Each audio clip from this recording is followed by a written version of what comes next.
কথা ঠিক কিনা? কিছু সন্ত্রাসী আছে তাবলীগওয়ালা, এরা কয় কালিমা, নামাজ, ইলম ও জিকির, ইকরামুল মুসলিমিন, শহীদিয়ত, তাবলীগ। আমরা 6টা জিনিস শিখে লাইছি।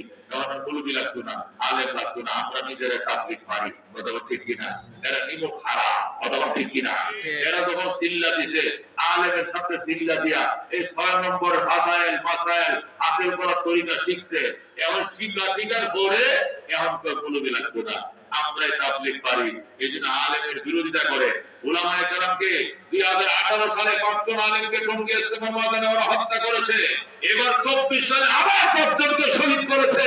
এরা সন্ত্রাস, এরা তাবলীগওয়ালা নয়। কথা ঠিক কিনা? ঠিক। দুষ্ট, এরা কপাল পোড়া, এরা আলেমের মর্যাদা বুঝে না। আল্লাহর নবী সাল্লাল্লাহু আলাইহি ওয়াসাল্লাম এলেমের সিনা, এলেম থেকে নবীদের সিনার এলেম রেখে গেছেন আলেমদের কাছে। তিন সিল্লাহরা দেয় নাই। আল্লাহ নবুয়তের এলেম দিয়েছে আলেমদের কাছে, কিন্তু এরা বুঝে না। ওরা বলে আমরা বড় শিক্ষিত, আলেম লাগবে না। সিল্লা দিলে কি আলেম লাগে? আমরাই সবকিছু জানি।